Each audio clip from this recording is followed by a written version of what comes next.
मैं डॉक्टर इरशाद अली खान से आचार्य राजनीति विज्ञान राजकीय बांगड़ महाविद्यालय डीडवाना में कार्यरत हूँ। पहले हमने जैसे अरस्तु की क्रांति के विचारों संबंधी उसके अर्थ और क्रांति के उद्देश्य प्रकार पढ़े थे। आज हम इसके अलावा उसके क्रांति के क्या कारण हैं, क्रांति क्यों उत्पन्न होती है, उसके कारणों का अध्ययन करेंगे। क्रांति के कारणों में अरस्तु ने क्रांति के कारणों को 3 भागों में विभक्त किया है: सामान्य कारण, विशिष्ट कारण और विशिष्ट प्रणालियों से संबंधित कारण। सामान्य कारणों में हम 2 प्रकार के कारण पढ़ते हैं, जिसमें अरस्तु ने एक तो संख्यात्मक समानता बताई, दूसरा अनुपातिक समानता। असमानता में पहले हम कह सकते हैं एक तो समानता, दूसरा असमानता। असमानता में हम इसमें 2 प्रकार के आ गए हमारे पास में, एक तो संख्यात्मक समानता और दूसरा हो गया हमारा अनुपातिक समानता संबंधित। अरस्तु ने जो संख्यात्मक समानता बताया है उसमें यह समानता व्यक्ति को हर बात में समान माना जाता है। इसमें यह एक प्रजातांत्रिक धारणा है। इसके अनुसार सभी नागरिकों को अपने व्यक्तिगत विकास के समान अवसर प्राप्त होते हैं। किसी के भी साथ जाति, धर्म, जन्म स्थान, भाषा, लिंग, रंग आदि के साथ भेदभाव नहीं किया जाता है। सभी को समान रूप से आर्थिक, सामाजिक, राजनीतिक, भाषा, लिंग आदि के साथ भेदभाव नहीं किया जाता है। सभी को समान रूप से आर्थिक, सामाजिक, राजनीतिक, धार्मिक, सामाजिक स्वतंत्रता प्राप्त होती है। इसी प्रकार क्रांति तब होती है जब समाज को एक वर्ग विशेष देश की व्यवस्था पर प्रभुत्व स्थापित कर स्वयं अपने हितों की पूर्ति करने लग जाता है तथा आम जन की अवहेलना करना या समाज को एक छोटा या धनिक वर्ग को अधिक धनवान और गरीब को अधिक गरीब बनाता जाता है। तब समाज का एक बड़ा भाग इस धनिक तंत्र को काट देने का प्रयास करता है। दूसरा हम कह सकते हैं अनुपातिक समानता से संबंधित। अनुपातिक संबंधी में योग्यता संबंधी समानता है, जिसके तहत समाज के कुछ लोगों को उनकी योग्यता के आधार पर बांट कर उन्हें कुछ विशिष्ट अधिकार प्रदान किए जाते हैं जिनमें वे समान होते हैं। समानता की यह धारणा वर्ग तंत्र के समर्थक द्वारा दी गई थी। वे निरपेक्ष समानता के विरोधी और सापेक्ष अर्थात योग्यता आधारित प्राकृतिक असमानता पर विश्वास करते हैं। अरस्तु भी इसके पक्षधर है। इस प्रकार की समानता में या व्यवस्था की क्रांति की संभावना तब होती है जब योग्यता पर आधारित वर्ग के लोगों को पारस्परिक असमानता का बर्ताव किया जाता है। अरस्तु का मत है कि जब प्रजातांत्रिक वर्गतंत्री लोगों द्वारा समानता का भिन्न ढंग से अर्थ लगाया जाता है तो उसे सही सिद्ध करने का प्रयास किया जाता है, तो संघर्ष उत्पन्न होता है जो उन्नत रूप से धारण कर क्रांति को जन्म देता है। वर्गतंत्र प्रजातांत्रिक क्रांति या समानता के प्रति इस परस्पर विरोधी दृष्टिकोण के कारण ही होता है। अरस्तु के अनुसार वर्ग तंत्र और धनिक तंत्र में होने वाली विद्रोह के 2 कारण हैं। धनिक लोग आपस में 2 दलों में विभक्त हो जाते हैं तथा राज्य शक्ति को प्राप्त करने के एक दूसरे का विरोध करते हैं। धनिक वर्ग की सत्ता का समाप्त करने के लिए निर्धन वर्ग उसके विरुद्ध क्रांति के विगुल बन जाते हैं। इस प्रकार हम देखते हैं कि समानता का अर्थ जनतंत्र में अलग और धनिक तंत्र में अलग होता है। समान के प्रति दृष्टिकोण के इस अंतर को मिटाने के लिए दोनों व्यवस्थाओं में क्रांति सूत्रपात होता है। हम दूसरा जो है हमारा विशिष्ट कारण। विशिष्ट कारण में जो पहला हम कह सकते हैं अलग अलग बताया इसने, शासकों का लालच। शासकों का लालच यानी जब शासक या सत्ताधारी व्यक्ति के व्यवहार में लालच या उद्यमता का भाव पैदा हो जाता है, वह लालचवश व्यक्तित्व या सार्वजनिक संपत्ति को हड़पने लगता है तो जनता उसके विरुद्ध विद्रोह कर देती है। दूसरा हम कैसे शासन सत्ता का दुरुपयोग। शासन सत्ता के दुरुपयोग में जब शासक या सत्ता समान व्यक्ति या पूर्ण सत्ता का दुरुपयोग करने लगते हैं, अर्थात वे सत्ता का प्रयोग करने तथा अपने परिवार के हित तक करते हैं तथा उसके माध्यम से आमजन के हितों को कटुता करते हैं, तो जनता के विरुद्ध क्रांति की मशाल प्रज्वलित करती है। अयोग्य व्यक्तियों का शासन।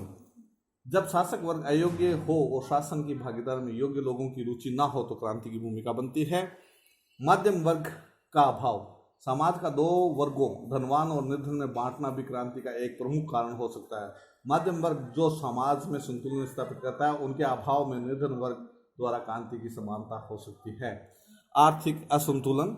आर्थिक असंतुलन में अरस्तु इस तत्व का बहुत जोर देता है कि जिस समाज में गरीब और अमीर के बीच की खाई बहुत ज़्यादा हो वहाँ क्रांति होना अस्वाभाविक है। विदेशियों का बाहुल्य। यदि किसी राज्य में विदेशी बहुत बड़ी संख्या में आ जाएं तो उसके वहाँ के नागरिकों को उन्नति मिलती है। इस प्रकार दो सांस्कृतिक टकराव क्रांति को जन्म देता है। सम्मान की लालसा। सम्मान की लालसा में यह सबसे स्वाभाविक है, किंतु जब शासक किसी को अनुचित रूप से बिना योग्यता के कारण सम्मानित या अपमानित करते हैं तो जनता रुष्ट होकर विद्रोह कर देती है। भय।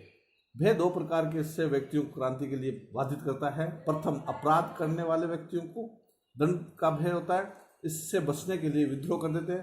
द्वितीय, कुछ व्यक्तियों को डर रहता है कि उनके साथ अन्याय होने वाला है, इसके प्रतिकार के लिए वे विद्रोह कर देते हैं।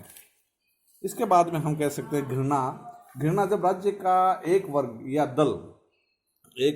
दल बहुत समय तक सत्तारूढ़ रहता है तब उसका विरोधी वर्ग दल उससे घृणा करने लगता है और इस कारण इस घृणा का कुछ समय बाद क्रांति के रूप में विस्फोट होता है। उदाहरणतः धनीतंत्र में उस समय विद्रोह होता है जब बहुसंख्यक लोगों को नागरिक अधिकार प्राप्त नहीं होते और वे अपने शक्तिशाली समझने लगते हैं। जनतंत्र में विद्रोह तब होता है जब संपत्तिशाली व्यक्तियों को राज्य में फैली अव्यवस्था और अराजकता के कारण जनसाधारण से गणना होती है।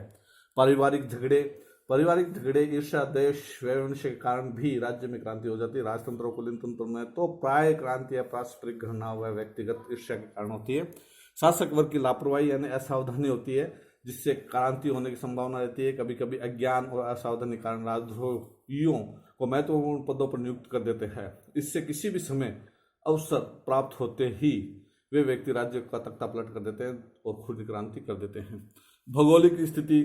अरस्तु ने क्रांति के विशिष्ट कारणों में राज्य की भौगोलिक स्थिति की भी चर्चा की। उसने कहा कि राज्य नदियों, घाटियों, पर्वतों से विभिन्न भागों में बांटा होता है।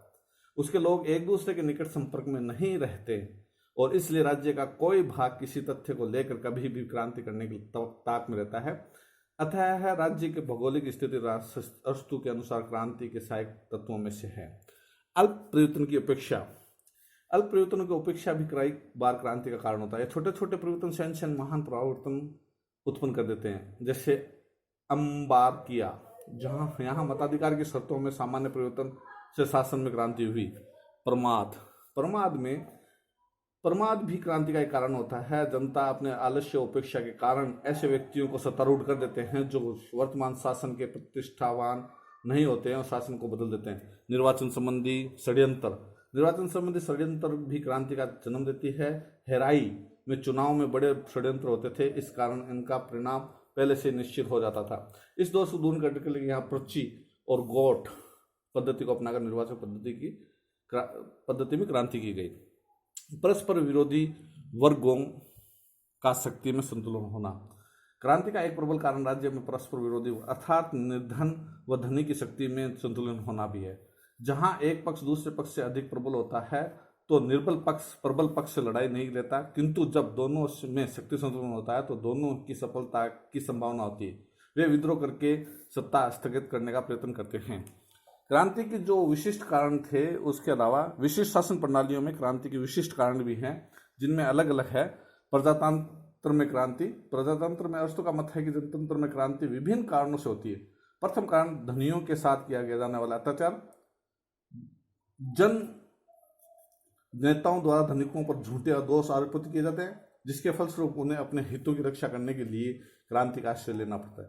दूसरा कारण जन नेताओं द्वारा आंदोलनकारियों की सहायता से सत्ता पर अपना अधिकार स्थापित किया जाना तथा उस सत्ता का निरंकुशतापूर्ण ढंग से प्रयोग करना है। इससे जनता उनसे रुष्ट हो जाता है और विरुद्ध क्रांति कर देता है। दूसरा हम कह सकते हैं धनिक तंत्र। धनिक तंत्र में क्रांति का प्रमुख कारण सत्तारूढ़ धनवानों के द्वारा जनसाधारण के द्वारा अन्यायपूर्ण व्यवहार करना है। इससे जनता असंतुष्ट होकर उनके विरुद्ध विद्रोह कर देती है। धनिक तंत्र में क्रांति का दूसरा कारण धनवान सत्ताधारियों में आपसी मनमुटाव, दलबंदी, संघर्ष होते हैं। इन आपसी संघर्षों के कारण उनमें फूट पड़ जाती है और वे क्रांति का शिकार हो जाते हैं। कुलीन तंत्र में क्रांति का कारण यह है कि इसमें शासन करने वाले व्यक्तियों की संख्या बहुत ही कम होती है। यदि समाज के अधिक व्यक्ति कुलीन होने का दावा करें और इस आधार पर पदों को प्राप्त करने के लिए प्रयत्न करें, संघर्ष उत्पन्न हो जाता है जो क्रांति को जन्म देता है। एक तंत्र यानी निरंकुश तंत्र में क्रांति पैदा करने वाले मुख्य कारण पारिवारिक झगड़े, द्वेष भाव, घृणा, शासकों की धृष्टता, स्वच्छतारिता आदि होते हैं। इन विभिन्न कारणों से जनता शासकों से नाराज और असंतुष्ट हो जाती है और उनके विरुद्ध क्रांति कर देती है। राजतंत्र, राजतंत्र में जो है, राजतंत्र का अर्थ उन विधानों में मानता है जिनका बाह्य कारण साहस नष्ट नहीं कर सकते एवं जिनकी आंतरिक कमजोरी ही उनके उन्मूलन का कारण बनती है। राजतंत्र में राज परिवार में आंतरिक कलह होने पर अथवा राजा के निरंकुश बनने के प्रयास करने पर ही विद्रोह की उपस्थिति पैदा होती है। राज्य द्वारा किए जाने वाले अन्यायपूर्ण अपमान और अन्य लोगों को पछाई जाने वाली सती भी राजतंत्र को नुकसान पहुंचाती है। ये आज हमने क्रांति के कारणों का अध्ययन किया है। इसके आगे वाले अध्याय में, आगे वाले यूट्यूब पर हम क्रांति को रोकने के प्रयास का अध्ययन करेंगे। धन्यवाद।